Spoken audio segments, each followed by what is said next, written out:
Hey there, welcome to my YouTube channel, or welcome back. I'm Pharmacykechlove. I've created a series of videos designed to help you become a certified pharmacy technician.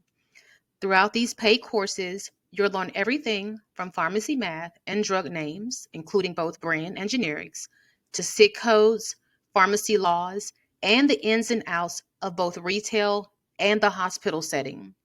I know many of you have shared concerns about not getting the right material in the classroom. That's exactly why these videos are here, to supplement your existing coursework. My content isn't meant to replace your live or online classes, but rather to be an extra resource. Maybe call this your little cheat sheet to success. While these videos are tailored for pharmacy technicians, they're also perfect for anyone in healthcare, meaning future pharmacists, doctors, nurses, phlebotomists, and more. And a quick tip, please be sure to take notes while you watch. Pause the video whenever you need to jot down key points so you don't miss anything. Let's dive in. Welcome to the steps to processing a prescription. In this training, we'll walk through the complete prescription workflow in a retail pharmacy setting, from receiving the prescription to handling the medication to the patient. By the end, you'll understand each step and be ready to apply this process in real practice. So first, of course, we're going to receive the prescription. The process begins when the patient provides the actual prescription to the pharmacy technician. This can be received in several ways, either paper, e-prescription, phone in, or fax. At this time, always confirm the patient's identity using two identifiers, such as their name and date of birth, to ensure accuracy. Just a little history of myself. I have a video on my YouTube channel that's stating that I was terminated from a job. The reason why I was terminated is because I gave the prescription to the wrong person. However, when they trained me, they let me know the first day we do not verify address, phone number, date of birth, nor did they gather identification on controlled narcotics, which, coming from a large company that I worked for, we had to do all of the above. It was not my fault that their policies did not work. So basically, a patient came in, we'll just call her Victoria's Secret. Now, we have 2 to 3 Victoria's Secrets in our database, and I just gave her, as they said, I just gave her her prescription that said Victoria's Secret. Of course, she came back and said, hey, this isn't my prescription. Well, of course it's not. This happens all the time around here. Do not work for a company, for a pharmacy, that will not allow you to gather name, address, date of birth, and at least some form of identification. Don't do that to yourself. That is called self-sabotage. Next is data entry. The technician enters the patient's demographics, prescriber details, and complete medication information, which will include the drug name, strength, dosage form. What I mean by dosage form is whether or not it is a tablet, a capsule, a liquid, a suppository, an eardrop. That's going to be your dosage form, okay? Whether it's a liquid, capsule, tablet, injection, okay? Next, you will enter in the quantity, the directions, and refills. The system may alert for drug interactions, allergies, or duplicate therapy. These alerts must be reviewed by the pharmacist. Once the data is entered, the claim is submitted to insurance. Sometimes rejections can occur, such as non-formulary medications, and we know that if a medication is non-formulary, then the medication is not covered. Or a rejection for quantity limits. If your doctor has written you a prescription for a 90-day supply, a rejection may come back and say that the insurance company will only pay for a 30-day supply. That is an easy change. Technicians often resolve these by contacting the prescriber's office or starting a prior authorization. The patient must also be informed of their copay and any out-of-pocket costs. Some of you may not know what a prior authorization is. It is basically just the insurance wanting to know that this medication is medically necessary, and it has to go through a process called a prior authorization. Okay, let's talk about the prescription filling process. The prescription filling stage involves retrieving the medication from stock, measuring or counting the correct quantity, and labeling it appropriately. Auxiliary labels like take with food or may cause drowsiness should be attached when required. The filled medication is then placed in a basket for the pharmacist's verification. Okay, let's move forward to pharmacist verification. Before a prescription is released, the pharmacist must verify its accuracy. They check the right patient, right drug, right strength, right direction, and right quantity. They also review for any clinical concerns, such as interactions or contraindications. Contraindications is who should not take a particular medication. Okay. All right, let's move on. Once verified, the medication is packaged in a proper bag and stored in the pharmacy's designated will call area.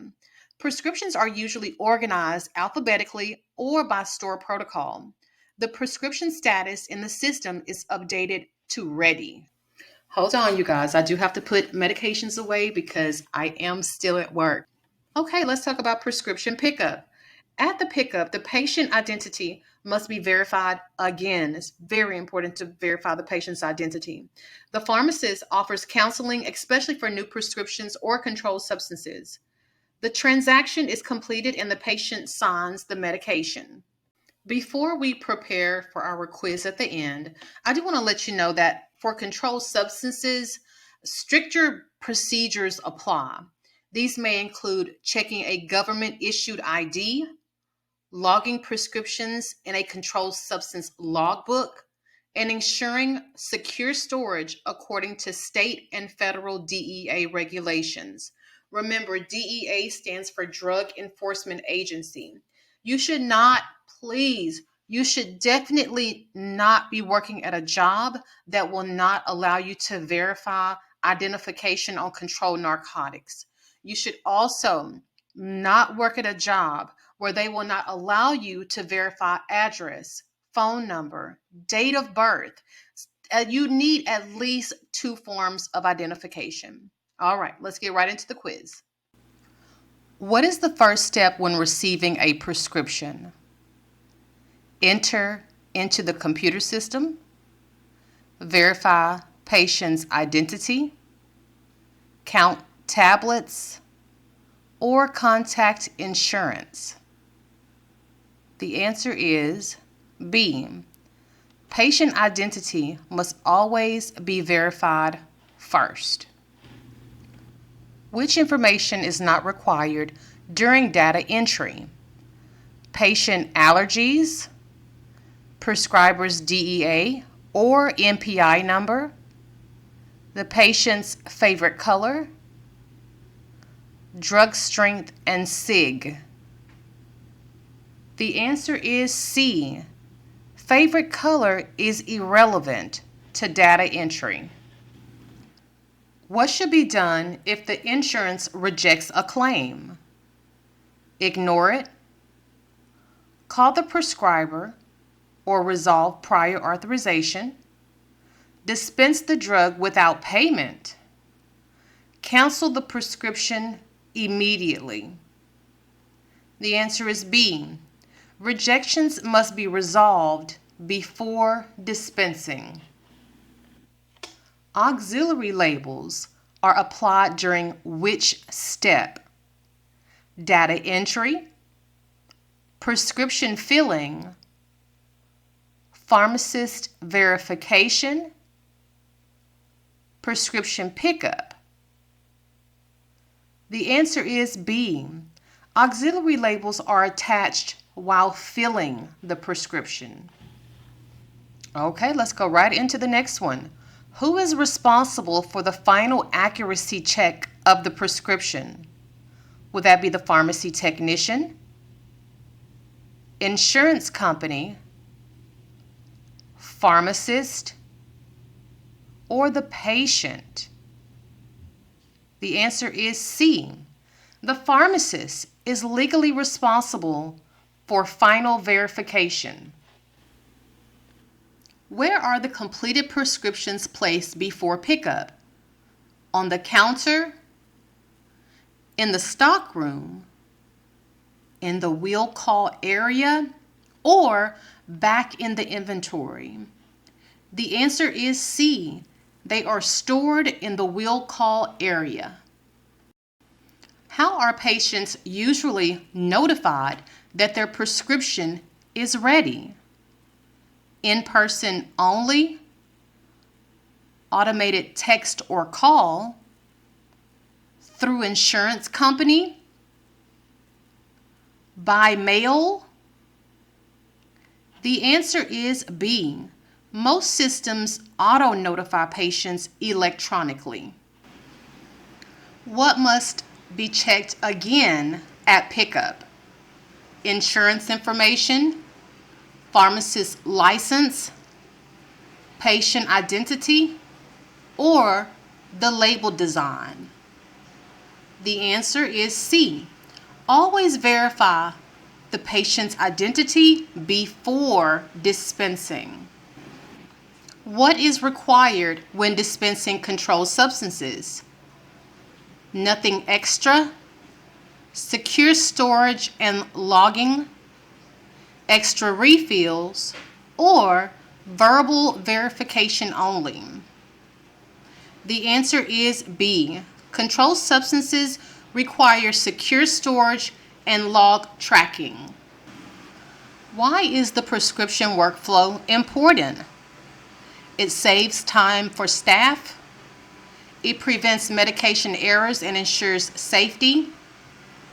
It helps patients avoid copays. It makes the pharmacy look organized. The answer is B.